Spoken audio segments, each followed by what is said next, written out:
Hi, welcome to The Creative Imposter. I'm your host, Gary McRae. I got an interesting email the other week from Dehancer asking if I'd be willing to do a little demo or review of their plugin for DaVinci Resolve.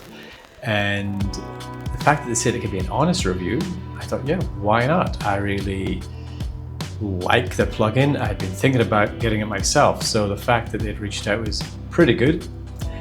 Now, if you've been on YouTube and you're looking for Dehancer, you're going to find an incredible amount of resources of really good demos on how to use it. My use case is a bit different.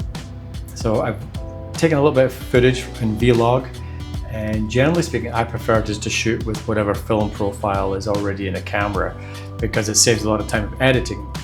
But that restricts me a lot because I often want to be a bit more creative and have a lot more styles. And color grading is really something that I struggle with. So I want to know if Dehancer can give me a bit of extra without a lot of effort. For the purpose of this, I simply stuck the camera out the window, kind of like a real life situation for a lot of YouTubers, right? You're grabbing some footage as quick as you can, and it may not be the best quality footage, right? Maybe you haven't had time to set your gear up. And if you're not really comfortable at color grading, you probably rely, like I do, on built-in profiles. On this case, we're going to try with a bit of raw footage. It was in Vlog, and just see where it takes us. So again, single node, that's all I'm going to use. And I'm going to pull in Dehancer. Very simple, pop it on. And what is great is, you can simply go down and choose your camera. So in my case, it's the Panasonic S5X Vlog. So straight away it's transformed, but you'll notice there's a lot of grain on this, and there may be a way of changing this, but by default, it appears to do a couple of things. One is, it seems to apply film and also film grain. My preference would be that it started with everything pretty much deactivated. Now, the first thing you'll notice is super dark, and I could immediately just pull up the exposure compensation. I'm having to do it quite a bit since this was really dark outside. There was a storm brewing at the time. And straight away, I've got a bit of footage, not particularly exciting.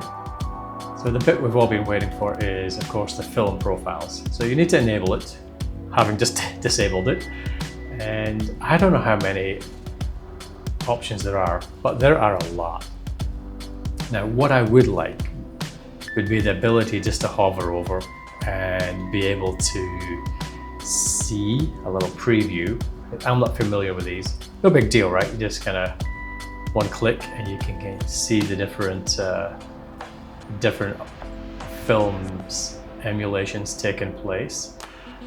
But there's a whole host. It's really impressive.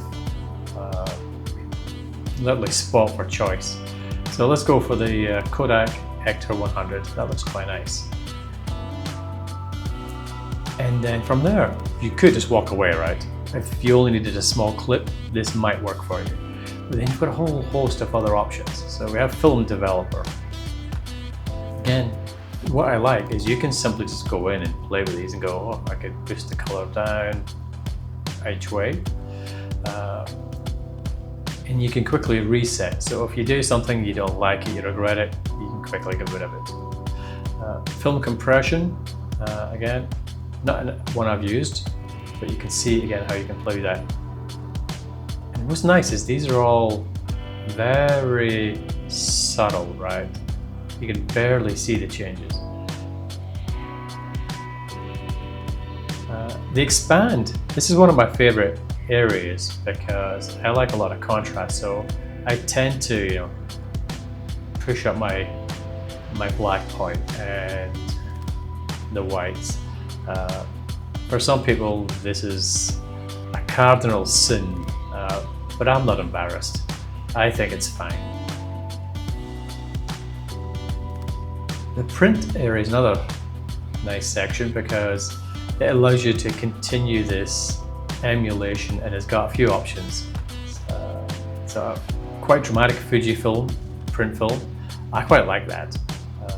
In fact, I like it a lot. But I could further tweak this, right? So I could continue to move and make those slight tweaks, should I want to. And the whole point is to see how easy this is. You have your RGB. I find this really useful whenever I'm very heavy in certain colors. So we're very heavy in the greens and yellows here. So if I want to kind of take off a bit of that yellow, I could kind of just swiftly switch it over there. I like the green, so I'm not going to do much there. And again, like very, very subtle. So in many ways it's difficult to mess up, right, because of that. Now we get into some of the cool features here, and a lot of people love grain, just love it. It's not really for me, I'm not a big grain person, but look how quick this is. Enabled, grain is there. And there's a whole host of options, and you could increase the amount. So you can get really crazy if you wish. I mean, it's pretty cool, like that is wild. But again, if you're just creating some videos, you want to have a bit of a unique look, then here's a very one-click way to do it. I'll switch it off. Now you'll see some of these options might already exist within your film editor. But what's really cool here with Dehancer is everything's in one place, so I can work my way through.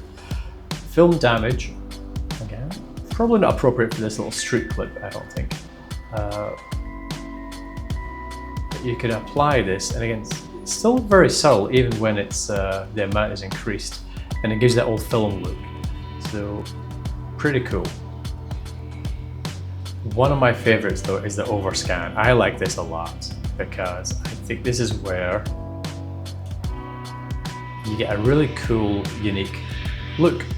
And all different kind of options. I love this one, the ultra pan vision. There's widescreen, ultra 16, standard 16. This is actually quite fun just to use. And you can even change the scale of this. So you see how it's split into the 3. I can still make sure I focus on my main footage here. But I also have the ability to kind of switch this a little bit, as you see, so I can refocus the eye on the piece of footage that I think is important. It is so simple. And you also can go horizontal. I think this is something that you can make use of easily with any kind of footage you have. And it adds an element of interest. I love vertical.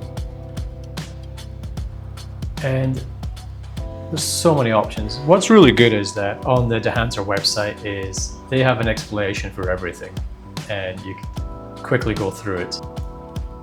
So as you can see, very easy to use, and I think personally it's worth having in your arsenal of tools. I think it fits 2 use cases. Those are really good at color grading, but I don't want to spend huge amounts of time emulating a film themselves. This gives you a really great place to start.